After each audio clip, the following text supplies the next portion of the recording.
then, can you please stand for our prayer and remain standing for our energizer.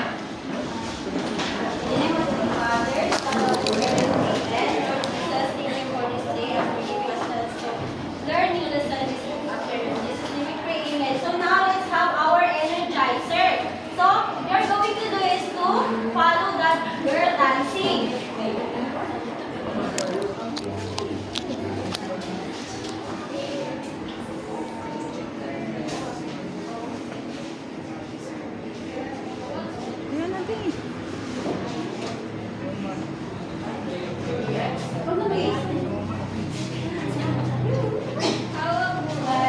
Okay, thank you. Can you please sit down? And please pick up some piece of paper under your chair and please remain observe silently while I am checking your attendance. Okay, very good. All of you are present. So, before we start our new lesson, who can still remember what is our topic yesterday? Matter. Yes, very good. Our topic yesterday is about matter. But before we proceed to our new lesson, let's have our activity. It's called What Am I? So you're going to do is identify the picture shown in the screen and observe. What is this? Eyes. Let's see. Next. Paper. Next. Fire. Next. Sun.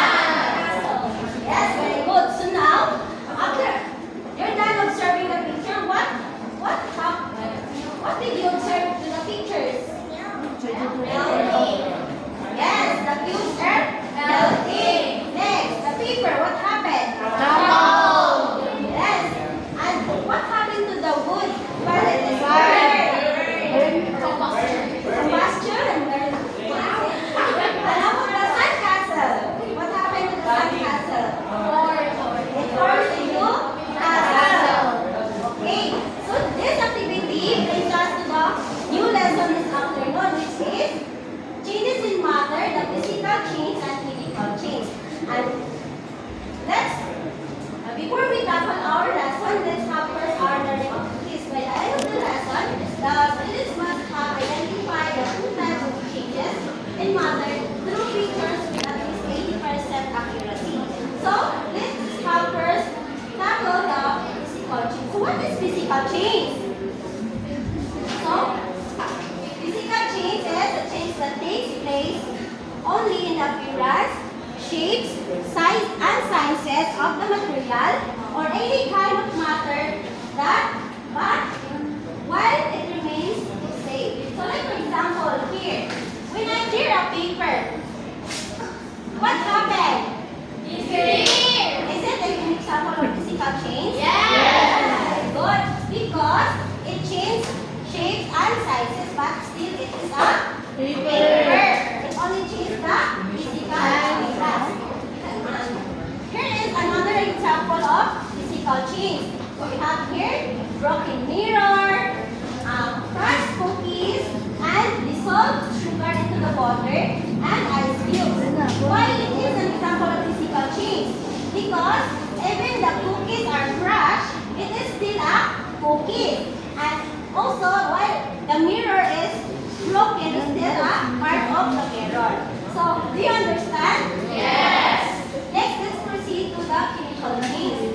So, what is chemical change? A chemical change is a change when a substance breaks down or lost properties while it has new substance form. Like for example, we have here warning paper. Is it an example of chemical change? Yes, because it has new substance form. What substance forms in the warning paper? Ash. Can you turn it back into a paper? No. Because it has a new substance. It is an example of chemical change. So, do you understand? Yes. Okay. Now that you understand our topic today, let's have our activity. So, what you're going to do is identify the picture that I will provide to you, and on the board, here is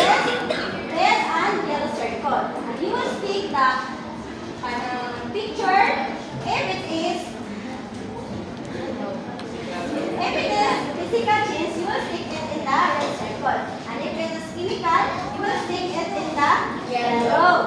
So, I will be dividing you into two groups. This is group 1 and this will be group 2. And all members should cooperate to answer. And your times start now.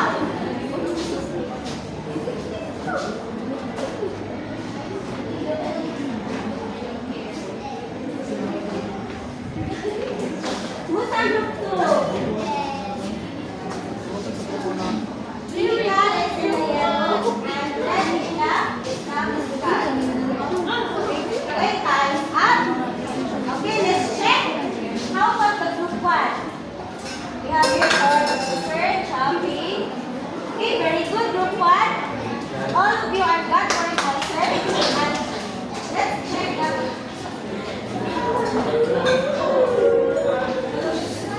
Wow, very good. All of you got correct answer. So now that you enjoy our activity, let's have our individual to test your understanding. So can you get one sheet of paper? On your paper, you will write PC if it is physical change and CC if it is chemical change. You should identify properly. Identify the pictures on the screen. And you will have 2 minutes to answer the. Okay, time is up. Please pass your paper and I will be the one to check your paper. Thank you, class.